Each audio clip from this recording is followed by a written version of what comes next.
नमस्कार साथियों, आप सभी का स्वागत है एक और न्यू वीडियो के अंदर। आज हम बात करेंगे समकोर के युद्ध के बारे में। समकोर का युद्ध जहां 10 लाख मुगल सैनिकों पर भारी पड़े थे 40 सिख। ये बात है 22 दिसंबर 1704 को सिरसा नदी के किनारे समकोर नामक जगह पर सिखों एवं मुगलों के बीच एक ऐतिहासिक युद्ध लड़ा गया, जो इतिहास में समकोर का युद्ध नाम से प्रसिद्ध है। इस युद्ध में सिखों के 10वें गुरु गोविंद सिंह के नेतृत्व में 40 सिखों का सामना वजीर खां के नेतृत्व वाले 10 लाख मुगल सैनिकों से हुआ। और वजीर खां किसी भी हालत में गुरु गोविंद सिंह जी को जिंदा या मुर्दा पकड़ना चाहता था, क्योंकि औरंगजेब ने कई लाखों कोशिशों के बावजूद गुरु गोविंद सिंह मुगलों की अधीनता स्वीकार नहीं कर रहे थे। लेकिन गुरु गोविंद सिंह के दो पुत्र सहित व 40 सिखों ने गुरु जी के आशीर्वाद और अपनी वीरता से वजीर खां को अपने मंसूबों में कामयाब नहीं होने दिया, और गुरु गोविंद सिंह को 10 लाख मुगल सैनिक भी पकड़ने में नाकामयाब रहे थे। यह युद्ध एक ऐसा साबित हुआ कि इतिहास में सिखों की वीरता और उनकी अपने धर्म के प्रति आस्था के लिए जाना जाता है। और गुरु गोविंद सिंह ने इस युद्ध के समय कहा कि चिड़ियों से मैं बाज लड़ाऊं, गीदड़ों को मैं शेर बनाऊं, 1.25 से एक लड़ाऊं, तभी गोविंद सिंह नाम कहाऊं। मई सन 1704 की आनंदपुर की आखिरी लड़ाई में कई मुगल शासकों ने आनंदपुर को घेरे रखा था, और उनका मानना था कि जब आनंदपुर में राशन पानी खत्म हो जाएगा तब गुरु गोविंद सिंह स्वयं आकर मुगलों की अधीनता स्वीकार करेंगे। लेकिन मुगलों की यह भूल थी।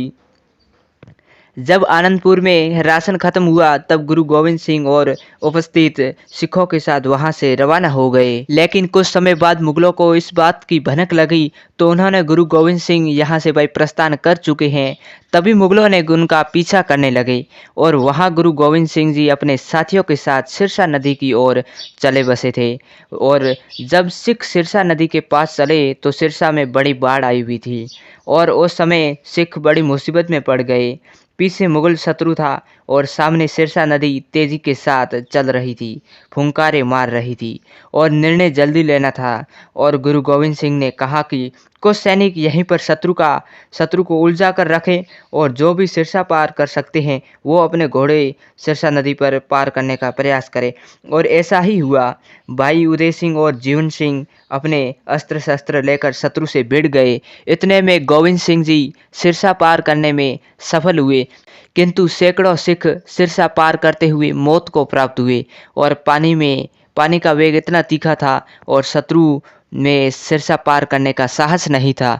सिरसा पार करने के बाद 40 सिख और 2 साहिबजादे और गुरुजी समेत 43 सिख की गिनती हुई। उदय सिंह और जीवन सिंह अपने सैनिकों के साथ मुगलों से वीरता से लड़ते हुए वीरगति को प्राप्त हुए, अपने धर्म को निभाया। इस कारण गुरुजी का परिवार बिछड़ गया। ये सभी दिल्ली पहुंचे और गुरु गोविंद सिंह अपने 40 सिखों के साथ समकोर नामक स्थान पर पहुंचे, और यहाँ के स्थानीय लोगों ने गुरुदेव का हार्दिक स्वागत किया और हर प्रकार की सहायता की।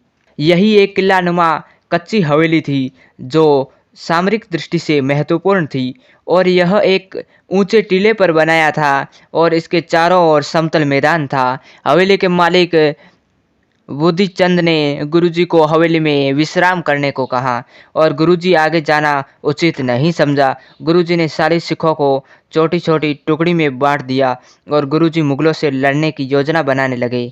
गुरुजी ने स्वयं भी अपना मोर्चा संभाला। सिख तैयार थे मुगलों को धूल चटाने के लिए।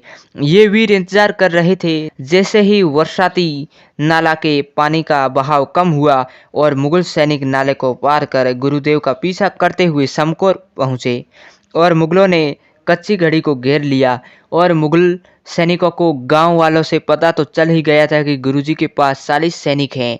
वे स्वप्न देखने लगे कि गुरुजी को पकड़ने का। वजीर खान ने गुरुजी से कहा कि अगर आप स्वयं अधीनता स्वीकार करते हैं तो उनकी जान बख्शी जा सकती है। इस मुनादी के उत्तर में गुरुजी ने मुगलों पर तीरों की बौछार करा दी। इस समय 40 सिखों का मुकाबला 10 लाख मुगल सैनिकों के साथ था। इस समय गुरु गोविंद सिंह ने एक एक सिख को 1.25 लाख मुगल के लड़ने की सौगंध खाई थी और गुरुजी की यह शपथ समकोर के मैदान में गूंज उठी। 22 दिसंबर सन 1704 को संसार के अनोखे युद्ध का आगाज हुआ और आकाश में बादल छाए हुए थे। बूंदाबूंदी बारिश हो रही थी। मुगल सैनिकों को अंदर से घबराहट हो रही थी कि मात्र 40 सैनिक भी सहायता से इतना ताकतवर कैसे हो सकते हैं कोई व्यक्ति। तो दोस्तों, अगर आपको ये वीडियो पसंद आया तो वीडियो को लाइक कीजिए, चैनल को सब्सक्राइब कर दीजिए और अगला पार्ट देखने के लिए कमेंट कीजिए और अगला पार्ट मैं जल्द ही अपलोड करूँगा।